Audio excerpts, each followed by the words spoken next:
Bismillahirrahmanirrahim. Assalamualaikum warahmatullahi wabarakatuh. Alhamdulillahilladzi arsala rasulahu bil huda wa dinil haqq liyudhhirahu 'ala ad-dini kullihi wa kafa billahi shahida. Asyhadu an la ilaha illallah wahdahu rabbi la syarika lah wa asyhadu anna Muhammadan 'abduhu wa rasuluh.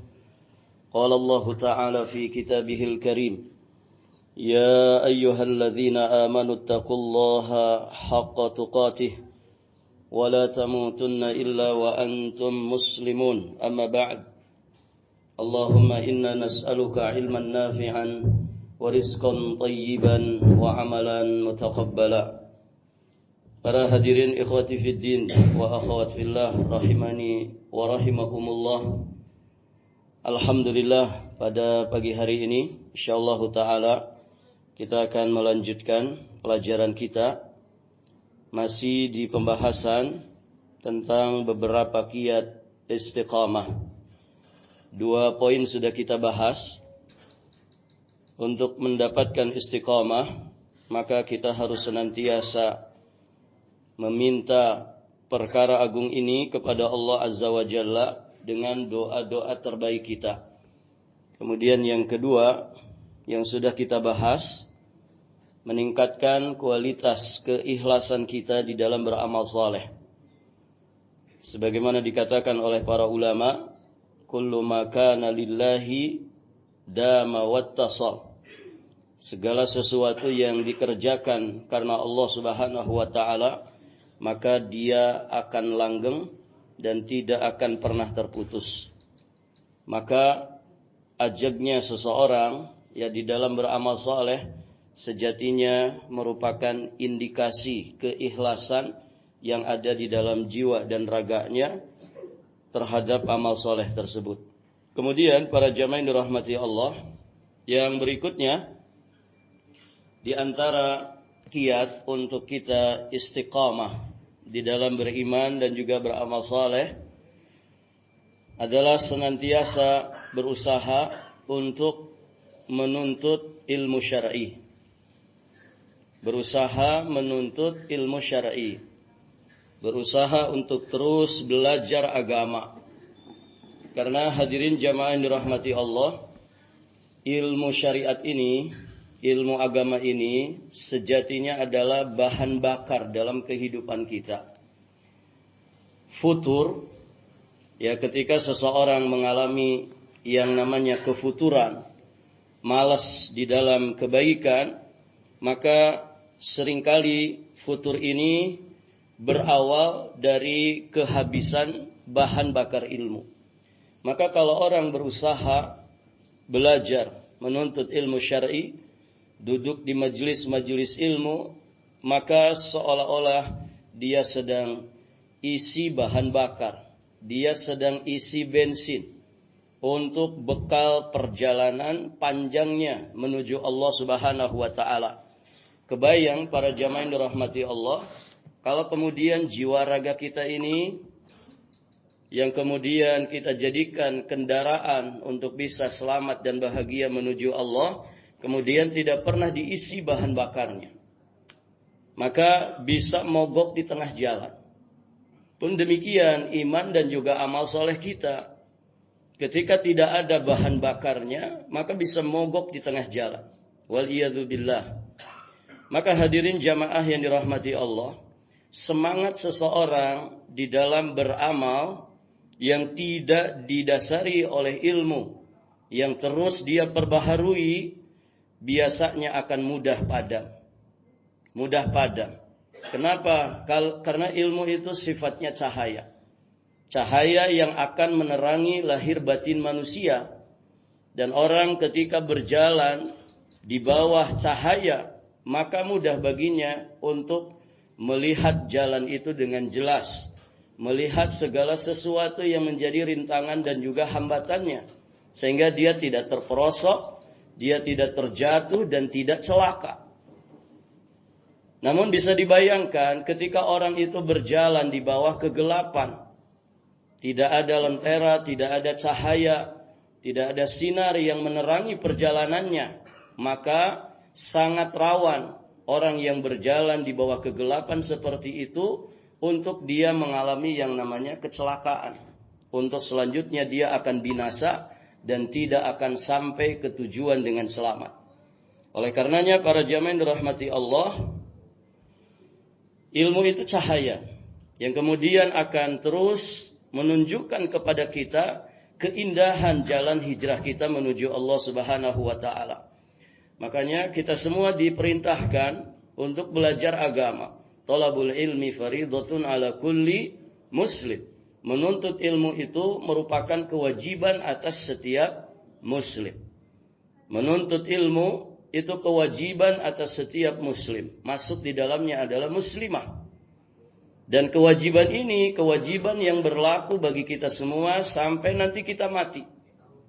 Jadi belajar agama itu bukan sampai orang itu selesai kitab. Bukan sampai orang itu jadi ustadz, jadi kiai. Tapi belajar agama itu sampai kita mati. Jadi kalau besok mati ya sampai besok saja. Para jamaah yang dirahmati Allah. Artinya selama hayat di kandung badan, maka selama itu pula ya kita harus terus belajar ilmu agama. Hadirin jamaah yang dirahmati Allah. Kalau mau sukses dunia saja orang harus belajar. Begitu kan? Kaidah ini dipahami oleh seluruh manusia. Ahli-ahli dunia paham itu. Ketika dia ingin mengupgrade dirinya, meningkatkan kualitas dirinya, maka dia harus belajar. Begitu ya? Dan Masya Allah, para jamaah yang dirahmati Allah, orang berlomba-lomba untuk itu. Baik itu belajar formal ataupun yang tidak formal. Demi apa? Meningkatkan kualitas dirinya. Kalau kualitas dirinya kemudian meningkat, maka otomatis dunia akan mudah dia dapat. Ini kaidah dalam kehidupan dunia, dipahami manusia. Maka pertanyaannya, bagaimana dengan perjalanan kehidupan akhirat kita? Kan juga sama membutuhkan ilmu. Ya, terlebih perjalanan akhirat itu lebih panjang. Begitu kan? Kalau perjalanan dunia besok lusa bisa selesai kita, bisa tamat kita. Umurnya umat Rasulullah 60 sampai 70 tahun saja. Sedikit yang lewat 70, bahkan sudah banyak tumbang sebelum usia 60, kan begitu. Nah, waktu yang singkat ini para jamaah, ternyata itulah kesempatan untuk kita membekali diri untuk sebuah perjalanan yang sangat panjang. Maka kalau orang mati-matian belajar demi punya bekal untuk kehidupan dunianya, yang sejatinya juga tidak pernah dia tahu sisa berapa lagi ya hidupnya di dunia, begitu kan? Orang mati-matian belajar mengupgrade dirinya. Demi apa? Demi kesuksesan dunia. Terus kenapa? Untuk perjalanan akhirat yang lebih panjang, perjalanan yang sesungguhnya kita tidak mau meningkatkan kualitas diri kita dengan cara belajar. Maka belajar ilmu syar'i juga sejatinya merupakan jalan termudah menuju surga Allah. Di Sahih Muslim, Rasulullah sallallahu alaihi wasallam bersabda, "Man salaka tariqan yaltamisu fihi ilman, sahalallahu lahu bihi tariqan ilal jannah." Barang siapa yang menelusuri jalan, menempuh satu perjalanan dalam rangka dia menuntut ilmu agama, maka Allah Subhanahu wa taala akan mudahkan baginya jalan menuju surga. Ini anugerah besar dari Allah. Ya. Nabi menegaskan kalau kita ingin mudah masuk surga, ternyata caranya ini. Belajar ilmu agama. Taib. Belajar ilmu agama itu ya bukan supaya kita itu jadi ustadz, bukan. Belajar ilmu agama itu supaya kita jadi orang soleh, supaya kita bisa berbekal dengan bekal takwa. Ya, karena ada sebagian orang nggak mau belajar, takut jadi ustadz katanya, takut disebut orang alim. Sudah kemarin kita bahas ya di kajian menjelang berbuka. Para hadirin jamaah yang dirahmati Allah, dalam kebaikan, apalagi kebaikan besar seperti menuntut ilmu agama, ini kita tidak boleh terhambat, tidak boleh kemudian syaitan menghalang-halangi kita. Setan itu paham ya bahwa menuntut ilmu agama ini jalan yang memudahkan manusia menuju surga Allah. Maka dia tidak akan pernah ridho kalau kita itu belajar agama. Ya, mati-matian mereka dengan bala tentaranya menghalang-halangi manusia dari menuntut ilmu agama. Makanya kalau kita dapati majelis dunia dengan majelis ilmu agama, kira-kira lebih banyak mana pesertanya? Ini kalau ada konser musik ya dengan pengajian di masjid, kira-kira pesertanya banyak mana? Ya. Kalau ada pertandingan sepak bola, ya. Borneo FC main sama Persib misalnya, kira-kira tiketnya habis nggak? Habis, gitu ya. Artinya untuk majelis-majelis dunia itu mudah sekali orang, nyaris tanpa hambatan, tidak peduli kalaupun mau bayar. Yang konser musik di Jakarta itu yang 11 juta tiketnya itu sebentar saja habis, gitu ya. Padahal 11 juta. Majelis taklim itu rata-rata gratis. Kalaupun ada berbayar karena 1-2 hal ya dari kebutuhan dan juga fasilitas, barakallahu fikum, biasanya tidak terlalu mahal. Tapi ternyata manusia lebih tertarik kepada majelis-majelis dunia. Hadirin jamaah yang dirahmati Allah. Beda dengan majelis ilmu. Sedikit orang yang tertarik dengannya. Kenapa? Karena ada pihak yang tidak ridho kita itu belajar agama. Siapa itu? Ya iblis bersama bala tentaranya. Dari setan bangsa jin, setan bangsa manusia. Maka hadirin jamaah yang dirahmati Allah, kuatkan ikhtiar kita di dalam menuntut ilmu agama. Karena ini pijakan dasar untuk kita bisa ajeg, untuk kita bisa istiqomah di atas iman, juga di atas amal soleh kita. Hadirin jamaah yang dirahmati Allah, seseorang yang mampu bertahan dengan keimanannya, maka sejatinya dia adalah orang yang sangat istimewa. Karena berpegang teguh dengan agama di akhir zaman seperti ini diumpamakan, diibaratkan oleh Nabi Shallallahu Alaihi Wasallam seperti menggenggam bara api, begitu kan? Orang berpegang teguh dengan agama Allah di akhir zaman ini itu seperti menggenggam bara api. Siapa di sini yang pernah menggenggam bara api? Ada? Ya, bisa dibayangkan. Walaupun kita belum pernah, bisa dibayangkan. Ya, enggak usah jauh-jauh lah. Kalau kita kasundut korek api saja kan, barakallahu fikum, rasanya panas. Bagaimana kemudian kalau ada bara api, kita genggam. Nah, demikianlah gambaran orang yang berpegang teguh dengan agama ini di akhir zaman. Nabi Shallallahu Alaihi Wasallam di Sunan At-Tirmidzi, beliau menyampaikan, ya'ti 'alan nas zamanun al-qabidu ala dinihi kal-qabid alal jamri.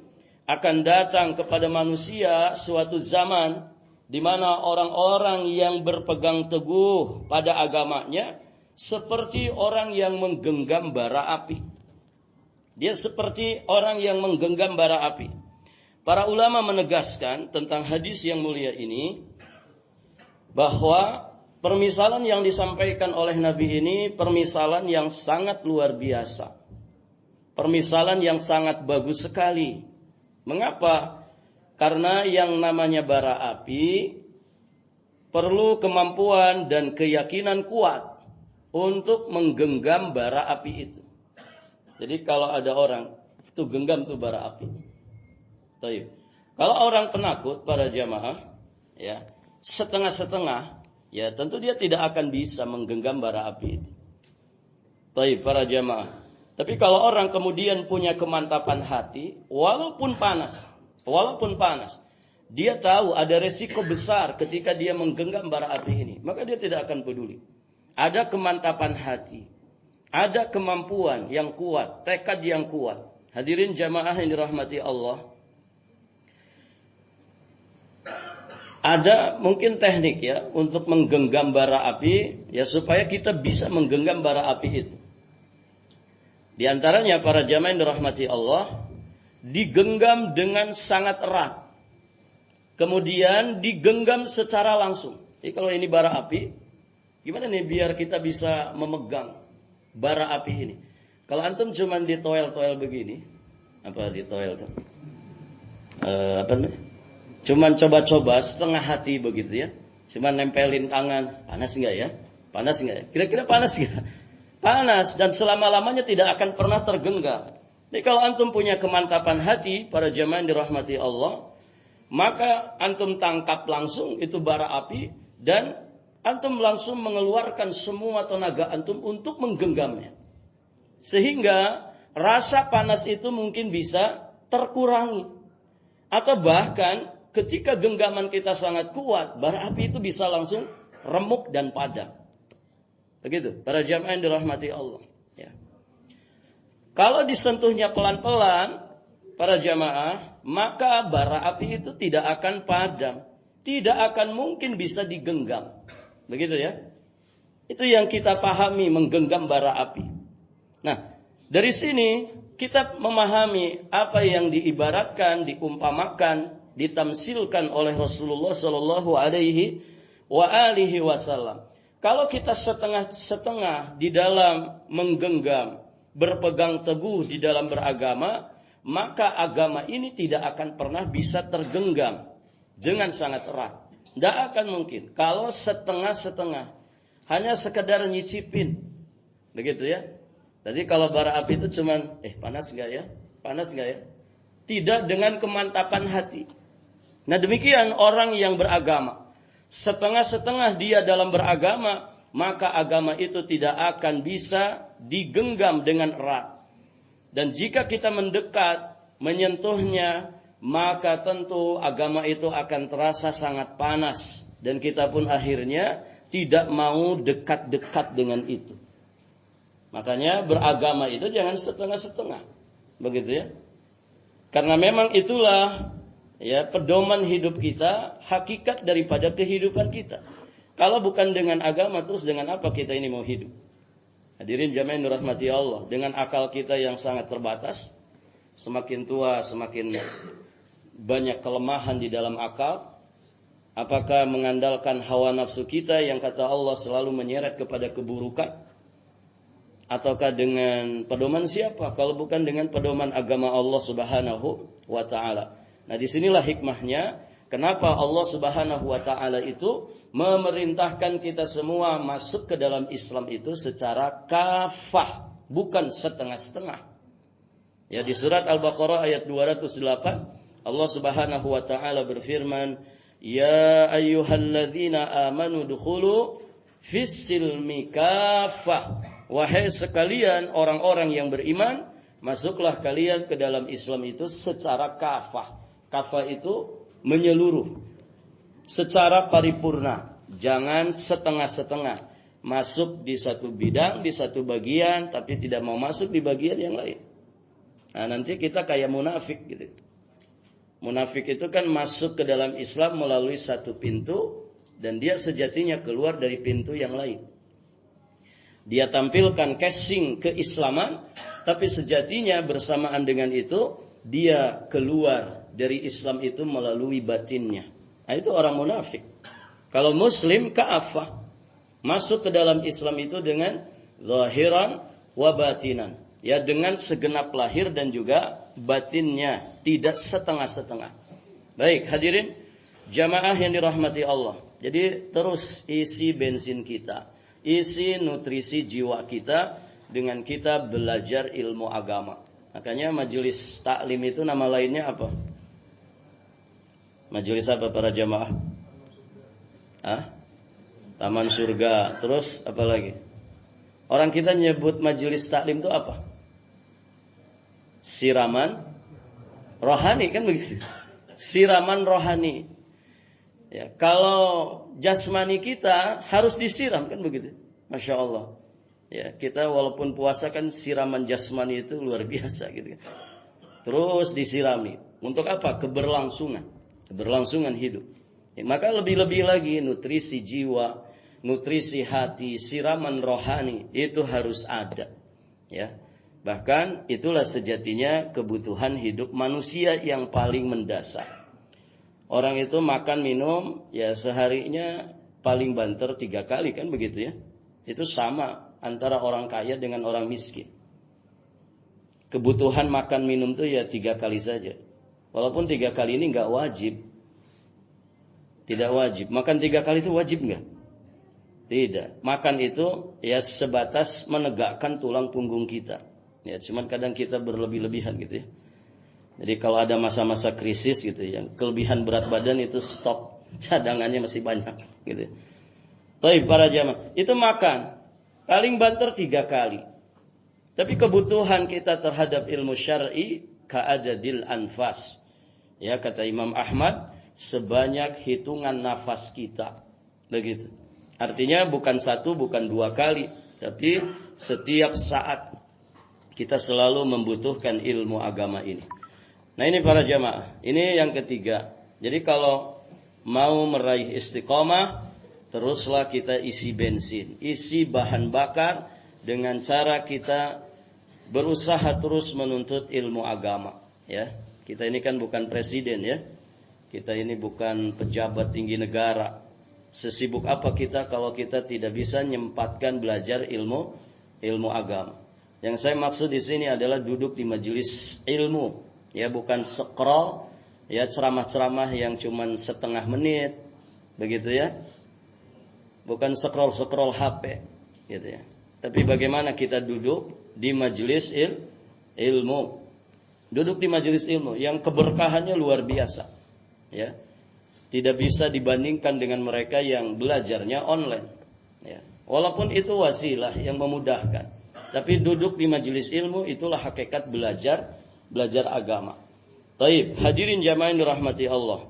Berikutnya di antara kiat untuk meraih keistiqomahan adalah bertahap dalam melakukan amal ibadah. Ini poin penting ya. Poin penting. Ya, semua kan dari tahapan. Manusia itu diciptakan oleh Allah secara bertahap. Begitu kan? Dari mulai nutfah 40 hari, kemudian jadi alaqah, jadi segumpal darah 40 hari berikutnya. 40 hari ketiga menjadi segumpal daging. Selanjutnya ya dibentuklah tulang belulangnya yang kemudian dibungkus dengan dagingnya. 9 bulan kita di rahim dengan proses yang sedemikian detail dan rumitnya. Begitu kan? Nanti berol ke alam dunia. Kita lahir ke alam dunia juga tidak ujug-ujug langsung bisa berdiri, langsung bisa lari. Tidak ujug-ujug langsung jadi orang soleh, jadi orang berilmu. Kan enggak begitu. Semua dengan proses tahapan. Beda dengan binatang. Ya. Kalau binatang mungkin sebagian binatang ketika dilahirkan oleh induknya, dijilatin sebentar, dia langsung bisa berdiri. Ya. Bahkan sebagiannya bisa langsung cari makan sendiri. Nah manusia enggak begitu. Manusia diciptakan secara bertahap. Ya, secara bertahap. Dengan proses yang sedemikian rupa. Maka pun demikian, dalam kita menata hidup kita dengan iman dan juga amal soleh. Ya bertahap. Ya, terutama bagi mereka yang memulai untuk berhijrah. Jangan tiba-tiba saking semangatnya, ya semangat hijrah. Kemudian dia langsung mentargetkan amal-amal yang begitu berat. Amal-amal yang begitu besar, akhirnya kata orang hangat-hangat tai ayam. Ya. Tai ayam itu hangat enggak?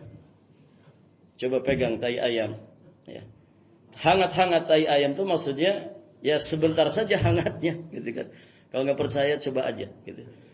Nah maka kalau ada orang tiba-tiba semangat luar biasa, ya datang Ramadan semangatnya luar biasa, datang Syawal melempem lagi.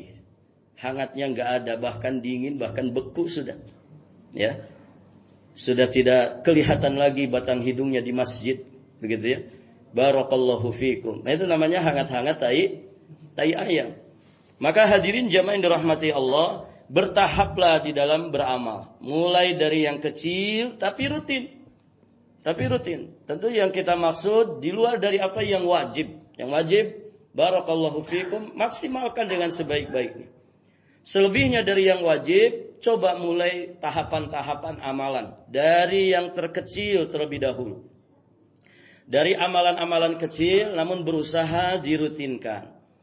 Jika sudah rutin menjadi satu habit, kebiasaan, bahkan barakallahu fikum sudah di level menikmati amal-amal kecil ini, maka di-upgrade, ditingkatkan. Tambah lagi amal-amal yang lain. Mulai sedikit demi sedikit tapi terus dirutinkan. Itu jelas lebih baik daripada barakallahu fikum ya sekali banyak, sekali besar tapi hanya sesekali saja, ya. Nah, kesalahan terbesar para muhajir, orang-orang yang baru hijrah adalah mereka saking semangatnya berhijrah, seringkali mereka memasang target-target amaliyah yang sedemikian rupa besarnya, gitu ya. Tiba-tiba misalkan tidak pernah terbiasa puasa, tiba-tiba langsung target pokoknya setahun ini saya harus puasa Daud. Begitu kan? Puasa Daud itu apa? Satu hari puasa, satu hari tidak puasa. Tiba-tiba pokoknya harus setiap malam tahajud, ya. Harus setiap pagi saya duha 8 rakaat, ya. One day one juz misalkan. Pokoknya satu hari 1 juz. Bagus para jamaah punya semangat begitu, tapi kita lihat kapasitas diri kita, ya. Kalau kemudian tiba-tiba langsung besar, tiba-tiba langsung banyak, barakallahu fikum, biasanya akan berat kita untuk adaptasi. Akhirnya tadi hangat-hangat tai ayam, sebentar saja akhirnya tumbang. Dan Nabi sudah memberikan petunjuk tentang masalah ini.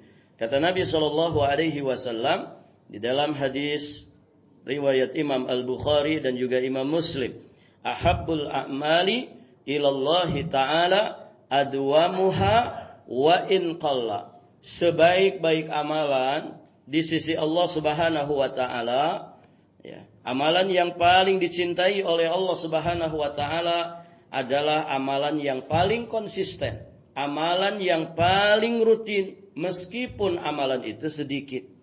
Contoh ya, mengawali habit yang baru, kebiasaan yang baru, ya misalkan kita ingin sholat duha, ya 2 rakaat dulu, start dari 2 rakaat dulu. Jangan tiba-tiba langsung target pokoknya 8 rakaat. Begitu ya. Tahajud misalkan, udah start dari 2 rakaat aja dulu. Nanti tutup witir 1, jadi 3 rakaat. Ya. Bangunnya misalkan 20 menit sebelum azan subuh, cukup untuk mengerjakan 2 rakaat sholat. Ya, sholat malam kemudian tutup witir 1 rakaat saja. Ya, jangan langsung pasang target pokoknya 11 rakaat, gitu ya. Dan khatam 1 juz misalkan. Wah, ini berat. Wong taraweh gitu ya, enggak sampai 1 juz saja kan barakallahu fikum. Banyak jamaah batuk-batuk di belakang, gitu kan. Kalau terlalu panjang, ya bahkan protes ke DKM, siapa tadi imam? Coret ya, tahun depan jangan dipakai lagi. Ya. Tapi para jamaah sebagian ini begitu. Ya. Maka bertahap. Baca Quran jangan langsung target pokoknya 1 hari 1 juz. Oh, kita baru memulai ini.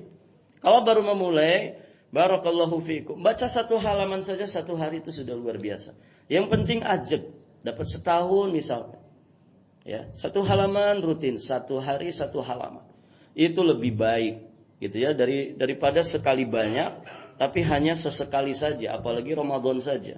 Nah, itu para jamaah yang dirahmati Allah. Infak juga demikian. Infak dan semua amal-amal yang lain. Ya. Infak, misalkan rutin 1000, tidak ada masalah. Ada teman itu punya grup, namanya infak subuh kalau nggak salah. Itu masya Allah para jamaah. Infak subuh itu ada yang rutin 1000, ya. Tapi biar transfer. Ya. Terus kata anak 1000, terus bayar transfernya berapa? 2.500 Ustaz. Infaknya 1000, bayar transfernya 2.500 gitu. Berarti lebih besar apanya? Biaya transfernya. Tapi ala kulli hal rutin itu. Rutin 1000. Tiap ba'da subuh 1000. Nah, itu lebih baik ya daripada sekali banyak tapi hanya sesekali saja. Nah, ini untuk melatih jiwa, melatih diri, ya.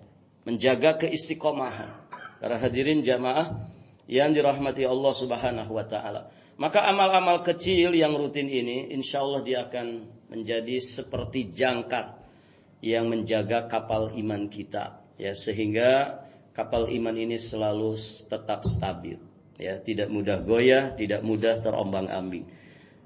Nah itu para jamaah. Jadi mulailah dari hal yang kecil, mulai dari amalan-amalan yang sedikit, ya, amal-amal yang kecil tapi berusaha untuk dirutinkan, ya. Dan variasikan amal. Variasikan amal. Maksudnya gini, amal soleh itu kan banyak, ya. Bukan baca Quran saja, bukan sholat saja, ya. Maka variasikan. Amal-amal sunnah itu variasikan. Dan itu membantu menjaga, menstabilkan semangat kita. Saya kasih contoh nih, ya. Saya kasih contoh nih, di bulan Ramadan kayak gini, ya. Terutama yang mungkin sedang ngejar target hatam Quran misalkan. Ya, sisa berapa hari ke depan, coba divariasikan itu gini. Misalkan kalau kita baca Quran malam hari nih, kalau baca Quran satu kali duduk dengan durasi panjang mungkin pegel, ya, ya, capek pantat kita, ya, panas begitu kan. Coba variasikan, selingi dengan amalan yang lain. Misalkan baca 4 halaman saja baca, habis itu selingi sholat 2 rakaat. Sudah selesai taraweh, tidak apa-apa. Kita selesai taraweh bersama imam 11 rakaat dengan witir, malamnya kan boleh sholat lagi. Tidak ada batasan. Hadirin jamaah yang dirahmati Allah. Antum malam mau sholat lagi kan tidak masalah. Maka tidak ada masalah ketika antum habis taraweh, ya, selesai segala sesuatu dari kebutuhan makan kita, buka puasa kita, baca Quran 4 halaman selingi dengan sholat 2 rakaat. Begitu, ya. Nanti duduk lagi, ya. Baca lagi 4 halaman, selingi lagi sholat 2 rakaat, ya. Baca lagi, bisa mungkin agak semangat 6 halaman, baru selingi dengan sholat 2 rakaat, ya. Nanti baca lagi Quran sekian halaman, selingi dengan apa? Buka HP.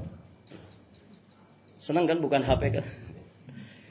Kadang lagi baca Quran, ini HP, ini baca Quran, gitu. Mushaf apa, matanya itu fokusnya ke ini juga ke HP gitu. Ada WA enggak? Ada WA. Baik, buka HP. Enggak apa-apa kan buka HP? Buka, ini selingan. Apa yang dibuka para jamaah? M-banking antum buka. Terus ngapain? Transfer sedekah ke Masjid Madinah. 50.000 aja kan begitu. Kalau saldo antum 1M, infak 50.000 kan nggak kerasa kan? Kerasa nggak Ivan? Kerasa nggak? Nggak kerasa karena nggak segitu saldonya. Tapi para jamaah yang dirahmati Allah, nah itu selingan, bisa diselingi dengan sedekah. Ya. Nanti baca Quran lagi, aduh pegel baca Quran, rebahan. Terus ngapain? Zikir. Di antara zikir yang mesti diperbanyak saat kita di 10 terakhir Ramadan, ya, sebagaimana riwayat Ibunda Aisyah ketika bertanya kepada Nabi, ya Rasulullah, jika aku melihat di satu malam itu, aku menyangka itu malam Lailatul Qadar, apa yang harus aku baca? Apa jawaban Nabi? Perbanyaklah olehmu, bacalah olehmu, Allahumma innaka afuwun tuhibbul afwa fa'fu anni. Boleh nggak baca itu sambil rebahan? Boleh. Zikir itu sambil rebahan tidak ada masalah. Luruskan pinggang kita karena banyak duduk, ya. Nah, ini yang dimaksud, ya, untuk menjaga stabil semangat kita. Ya, kalau 1 kali duduk 1 jam mungkin pegel, mudah tumbang para jamaah. Dan rata-rata nggak bertahan 1 jam. Ya, apalagi yang sudah sepuh-sepuh, ya, yang sudah banyak rasa begitu kan. Nah, itu dengan divariasikan seperti itu, diselingi amal-amal. Atau tajdidul wudu, memperbaharui wudu. Hukumnya apa? Antum nih punya wudu, tapi pengen wudu lagi, boleh tidak? Boleh. Memperbaharui wudu hukumnya apa? Sunnah. Memperbaharui wudu hukumnya sunnah. Tadi 1 jam sebelumnya kita sudah wudu. Selang 1 jam setengah kok agak ngantuk ini, padahal target belum tercapai. Caranya bagaimana? Selingi dengan melaksanakan salah satu di antara sunnah, memperbaharui wudu. Itu amalan berpahala tidak? Berpahala. Nah demikian para jamaah. Jadi ini penting ya untuk menjaga semangat kita di dalam beramal. Barakallahu fikum. Baik, para jamaah yang dirahmati Allah. Berikutnya yang kelima. Kayaknya sampai nomor 5 saja ya. Masih banyak poin-poin yang lain. Karena jadwalnya sampai Ahad ini saja gitu. Baik, poin yang kelima, para jamaah yang dirahmati Allah, di antara sabab atau kiat untuk kita bisa mendapatkan keistiqomahan adalah rajin-rajinlah bermuhasabah. Muhasabah itu dari kata hisab. Hisab itu sudah jadi bahasa kita. Ya. Nama lain matematika itu apa? Nama lain matematika ilmu hisab kan gitu. Ilmu hisab berarti ilmu hitung-hitungan. Nah, muhasabah itu menghitung diri. Penting gak hitung-hitungan? Oh, penting sekali. Coba ahli dunia, ada hitung-hitungan gak? Oh, ketat banget. Antum punya bisnis, antum punya perusahaan. Itu kan salah satu yang harus disiplin ketat adalah hitung-hitungan. Ya, apalagi misalkan di akhir tahun ada istilah tutup buku, gitu ya. Baik, para jamaah yang dirahmati Allah. Hitung-hitungan itu penting. Karena dengan hitung-hitungan kita bisa membaca, bisa mengetahui. Ini kita untung apa buntung. Begitu kan? Orang jualan di pagi hari. Selesai jualan pasti dia menghisap. Hitung-hitungan. Modal berapa, keuntungan berapa. Kan begitu. Modal berapa, sekarang yang diterima berapa. Modalnya 100 ribu. Ya ketika lihat uang di laci ada 200 ribu. Oh berarti untungnya 100 ribu. Barang dagangan masih banyak. Oh berarti untung juga ada di barang dagangan. Yang begitu. Ini hitung-hitungan penting. Nah kalau untuk urusan dunia, orang harus hitung-hitungan. Ya lebih-lebih lagi untuk perjalanan kehidupan beragama kita, perjalanan akhirat kita. Tanpa hitung-hitungan, barakallahu fikum, akan berat bagi kita mendeteksi diri kita jujur kepada diri sendiri.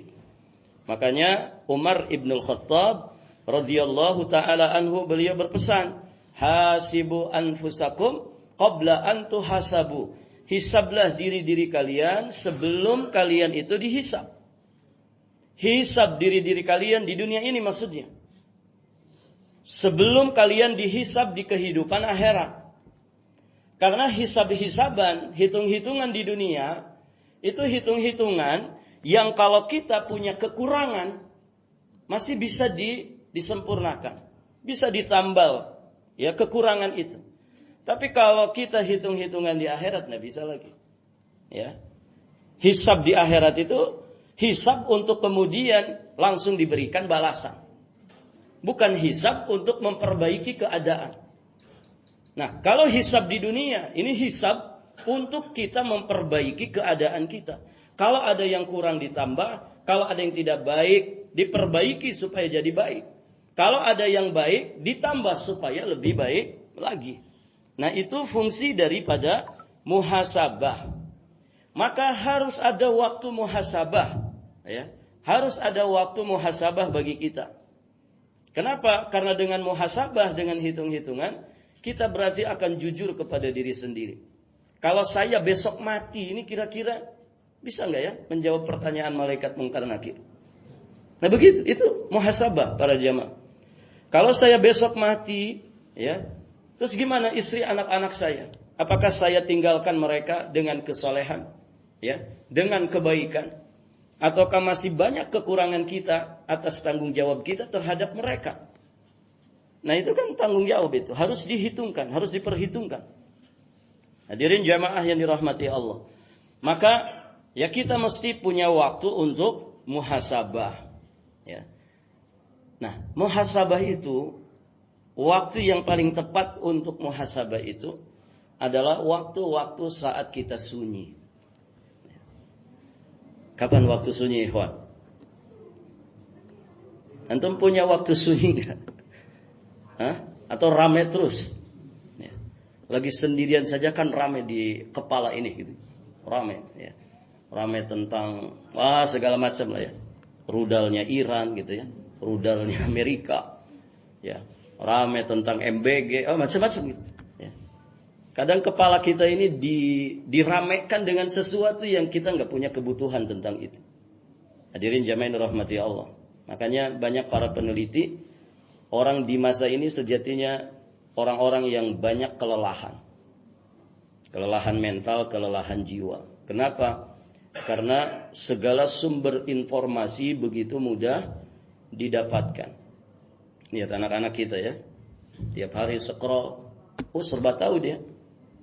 Tapi serba tahunya bukan akhirnya berdampak baik. Tapi berdampak tidak baik. Nah, kita saja kan begitu. Ya. Coba lihat orang-orang zaman dulu yang hidupnya tenang gitu ya. Kadang barakallahu fikum, dia juga bertetangga tapi tidak mau kepo dengan tetangganya. Nah, sekarang Masya Allah ya, berita luar negeri saja kita bisa tahu dalam hitungan detik, kan begitu. Segala sesuatu kemudian masuk informasi itu. Akhirnya jiwa kita lelah. Banyak sesuatu yang masuk padahal sejatinya itu semuanya sampah. Ya. Maka hadirin jamaah yang dirahmati Allah, orang itu harus punya waktu sepi, ya. Harus punya waktu sepi. Kapan waktu sepi itu? Pertama sebelum tidur. Ya. Harusnya ini waktu yang paling sepi. Cuman kadang barakallahu fikum, kebiasaan orang sekarang sebelum tidur ngapain? Scroll, kan begitu ya? Scroll HP. Ya. Berapa nih ya hasil pertandingan gitu ya. Barakallahu fikum ya. Atau macam-macam gitu ya. Kadang kepoin status orang. Padahal itu seharusnya jadi waktu sepi bagi kita. Makanya kita diajarin adab-adab sebelum tidur. Imam Ibnu Qayyim ya bahkan menyampaikan muhasabah terbaik itu yang menjelang tidur. Kenapa? Karena saat itu seharusnya jiwa raga kita dalam keadaan kosong. Ya. Istilah orang itu apa? Ada beta apa itu? Keadaan yang sangat tenang itu apa namanya? Ya. Keadaan otak kita yang dalam keadaan tenang banget. Ada alfa, ada beta, nah itu. Nah itu orang kalau sebelum tidur itu keadaannya sejatinya lebih tenang. Ya, sehingga disitulah para jamaah yang dirahmati Allah, Imam Ibnu Qayyim juga menyarankan, disitulah waktu terbaik untuk muhasabah. Dia mereview perjalanan harinya itu. Ya. Apabila dia mendapatkan kebaikan di harinya itu, maka segera syukuri dengan kalimat tahmidnya, sehingga Allah tambahkan kebaikan itu. Kalau antum dapat rezeki di hari itu, syukuri. Ya. Para jamaah, kalau antum dapat sehat, dapat umur, syukuri. Saya kasih gambaran ya, supaya kita itu mau bersyukur. Ikhwan, kalau antum sedang terpuruk misalkan, sedang terpuruk, pokoknya serba susah, bayar kontrakan belum, misalkan, listrik sudah bunyi-bunyi terus, tanda tokennya mau habis, ya, istri ngomel-ngomel terus, gitu ya. Anak-anak rudet, pokoknya sedang sumpek aja.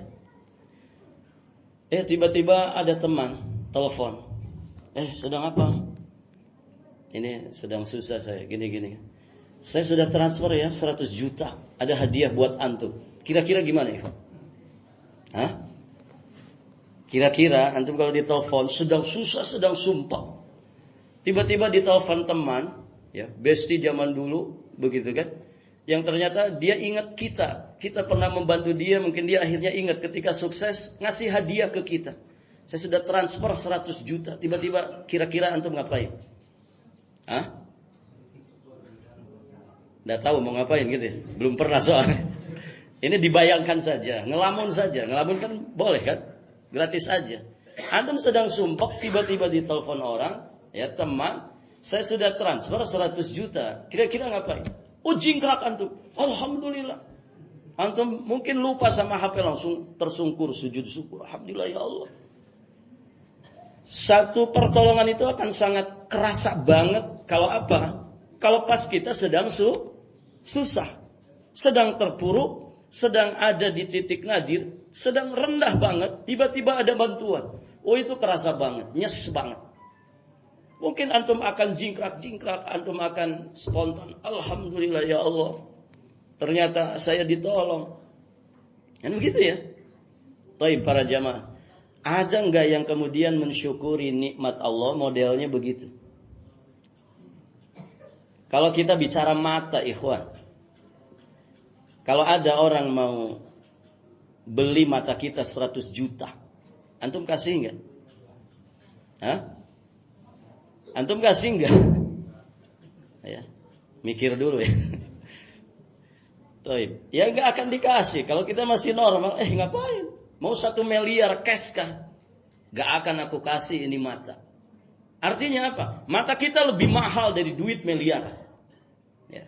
Mata kita lebih mahal dari duit miliar. Terus siapa di antara kita yang pernah mensyukuri nikmat mata? Ya. Siapa di antara kita yang pernah mensyukuri nikmat mata? Ya. Ini baru satu nikmat yang Allah anugerahkan kepada kita. Bagaimana dengan nikmat yang lain? Jantung kita normal, paru-paru kita bersih, ginjal kita sehat, nggak ada kankernya, gitu kan? Masya Allah para jamaah, lambung kita sehat, pencernaan aman, ya, seruput kopi 2 gelas masih aman, begitu kan? Ada orang nyeruput kopi 1 seruput saja langsung asam lambung, gitu kan? Masya Allah, bagaimana dengan nikmat-nikmat ini? Dari seujung rambut kita sampai seujung kaki kita. Pernah gak kita mensyukurinya? Ini kalau mau dimuhasabah kan rasanya malu kita itu sama Allah. Terlalu banyak keluhan. Ya, dikit-dikit ngeluh, dikit-dikit ngeluh, gitu ya. Ganti presiden ngeluh, gitu. Terus maunya apa? Para jamaah yang dirahmati Allah.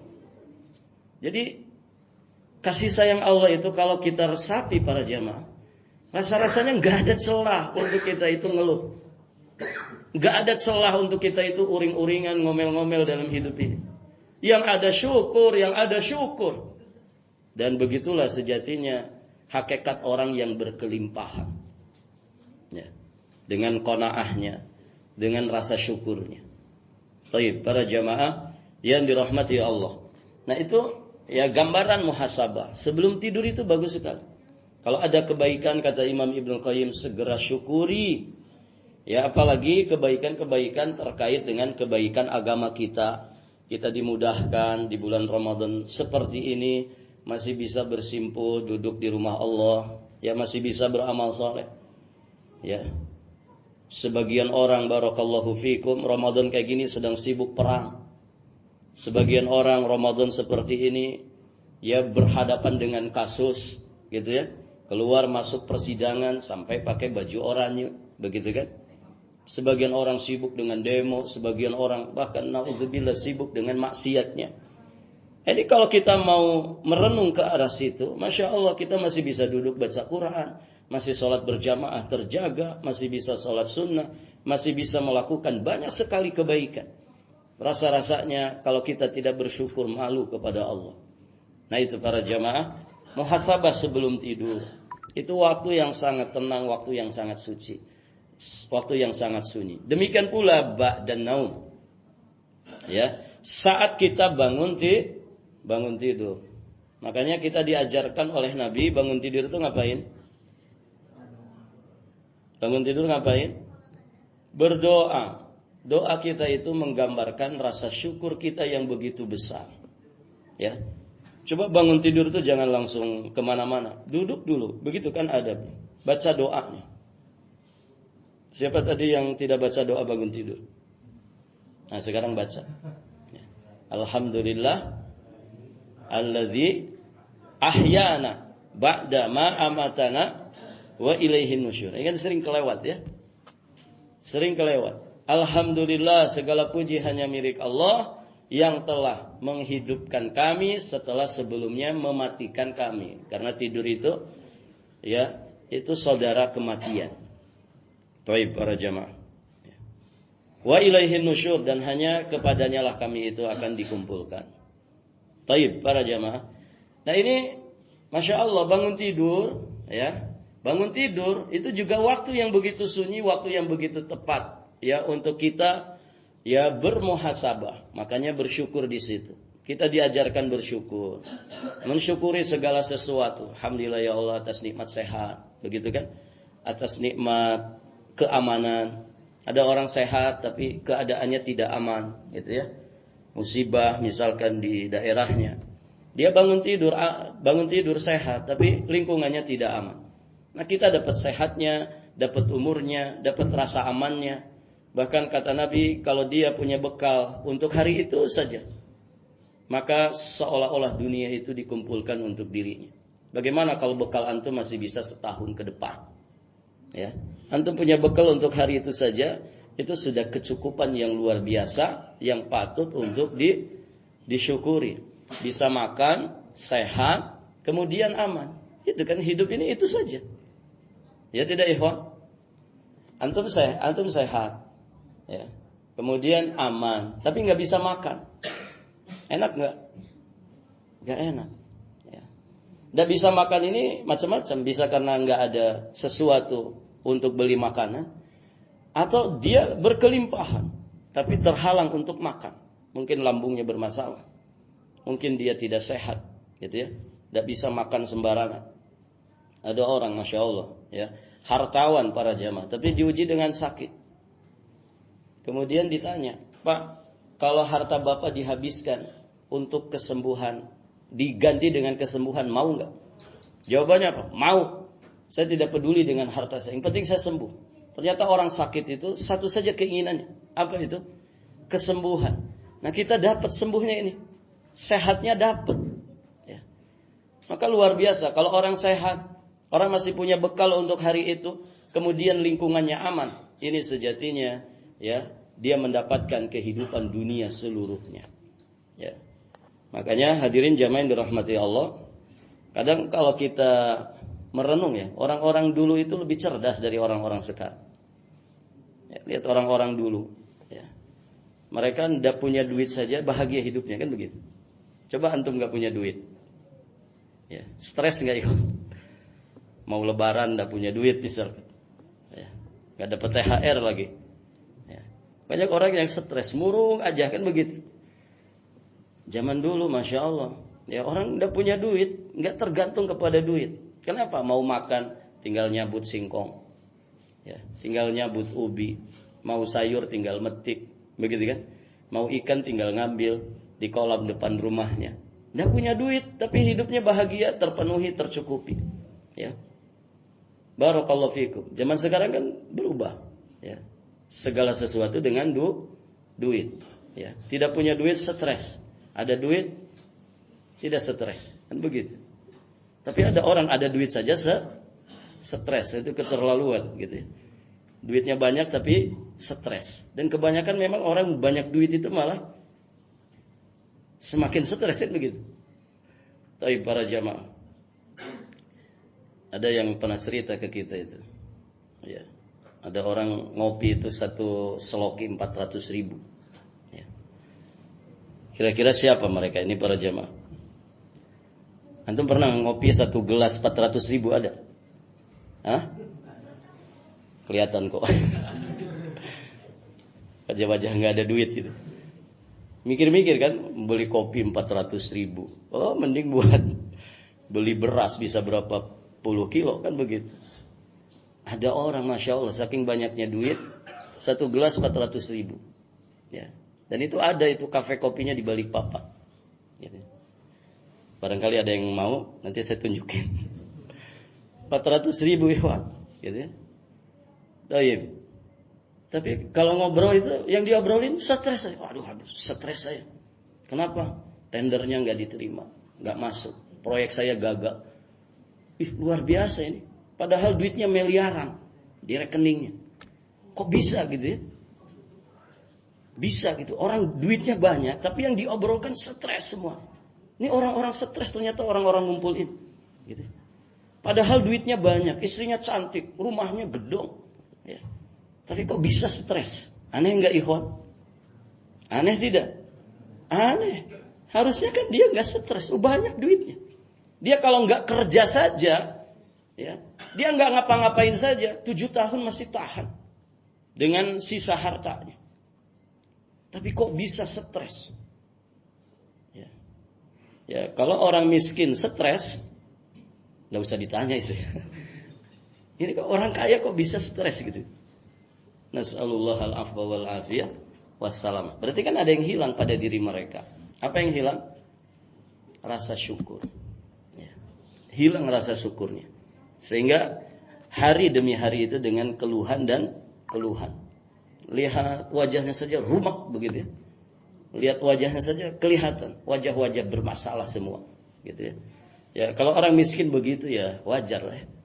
Orang miskin. Tapi masya Allah banyak orang miskin yang lebih bahagia daripada orang kaya. Orang miskin itu bisa tidur beralaskan kardus. Coba orang kaya bisa nggak? Ya, tidak higienis katanya gitu. Maka para jamaah yang dirahmati Allah, ini penting untuk diperhatikan. Jadi sebelum tidur, bangun tidur, manfaatkan dengan sebaik-baiknya. Ya untuk kita banyak muhasabah. Kemudian saat-saat dalam kesendirian. Orang-orang yang istimewa, ya, kata para ulama, ketika Allah itu ingin menganugerahkan keistimewaan kepada seorang hamba, maka Allah jadikan dia itu banyak menyepi, bersendiri, berkhalwat dengan Allah. Siapa yang pernah mengalami itu? Rasulullah sallallahu alaihi wasallam. Awal-awal beliau sebelum diangkat jadi nabi dan rasul, beliau sering tahannus. Begitu kan? Tahannus di Gua Hiro. Kenapa? Karena Allah akan berikan kemuliaan melalui wahyu pertama yang akan diturunkan kepada beliau. Tahannus. Dan masya Allah ini, ibadah dalam kesendirian ini kemudian bertahan setelah Nabi diangkat jadi Nabi dan Rasul. Dengan format yang sedikit berbeda yang disebut dengan namanya iktikaf. Iktikaf itu kan sejatinya kelanjutan tahannus Nabi di Gua Hiro. Sebelum beliau diangkat jadi Nabi dan Rasul, diturunkan syariat kepada beliau, ya istilahnya tahannus. Nah setelah beliau diangkat jadi Nabi dan Rasul, diturunkan wahyu kepada beliau, ini dipertahankan dalam bentuk iktikaf. Makanya salah satu amaliyah sunnah yang diajarkan oleh Nabi adalah iktikaf, terutama di 10 terakhir Ramadan. Ya. Beliau setiap 10 terakhir Ramadan selalu beriktikaf sepanjang hidupnya. Puasa Ramadan itu kan tahun kedua Hijriyah ya, disyariatkan. Beliau wafat di tahun 11 Hijriyah, bulan Rabiul Awwal. Berarti beliau menjalani Ramadan itu tahun kedua, ketiga, 4, 5, 6, 7, 8, 9, 10. Sekitar 9 kali. Ya beliau menjalankan puasa Ramadan, beliau mengalami ibadah Ramadan. Dan di sepanjang Ramadan yang beliau alami itu, beliau selalu beriktikaf. Masya Allah. Ya di antara antum ada yang sudah puluhan kali mengalami Ramadan. Ya, Nabi 9 kali semenjak disyariatkannya, diwajibkannya puasa Ramadan dan selalu beriktikaf. Selalu beriktikaf sebagai kepanjangan dari tahannus yang pernah beliau lakukan di Gua Hiro. Nah, ini penting sekali untuk meregulasi diri kita, untuk barakallahu fikum, memuhasabah diri kita, berkhalwat dengan Allah Subhanahu wa taala, ya, mereview perjalanan hidup kita. Untuk kemudian disyukuri yang baik-baiknya, diperbaiki yang buruk-buruknya, ditobati segala kesalahan dan juga dosa-dosanya. Makanya ya Nabi itu membuat khaimah kan begitu. Membuat khaimah ketika beriktikaf. Maksud khaimah itu untuk apa ikhwan? Untuk nyenyak tidur. Ya, atau untuk banyak bertahannus. Ya. Banyak kemudian untuk berkhalwat dengan Allah Subhanahu wa ta'ala. Harusnya itu gitu. Bukan untuk semakin nyaman tidur. Nah demikian para jamaah yang dirahmati Allah. Dengan banyak muhasabah ini ya emosi kita, energi kita akan terpulihkan. Dan kesehatan mental kita juga akan semakin baik.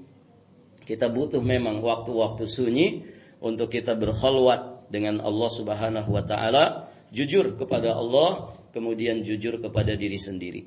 Barakallahu fikum. Baik para jamaah, sampai di sini saja pelajaran kita. Semoga bermanfaat dan kita anggap selesai kajian tentang istiqomah. Mudah-mudahan Allah mempertemukan kita kembali di Ramadan tahun-tahun berikutnya. Tentu apa yang disampaikan ini sebagian kecil saja ya dari poin-poin pembahasan seputar istiqomah. Semoga yang sedikit ini bermanfaat. Semoga Allah memberikan kekuatan kepada kita untuk bisa mengamalkannya dalam kehidupan kita. Amin Allahumma ya rabbal alamin. Billahi taufiq wal hidayah. Akhiru da'wana alhamdulillahi rabbil alamin. Wallahul muwafiq ila aqwamit thariq. Wallahu ta'ala a'lamu bis-shawab wa ilaihil marja'u wal ma'ab. Subhanakallahumma bihamdik asyhadu an la ilaha illa anta astaghfiruka wa atubu ilaik. Assalamualaikum warahmatullahi wabarakatuh.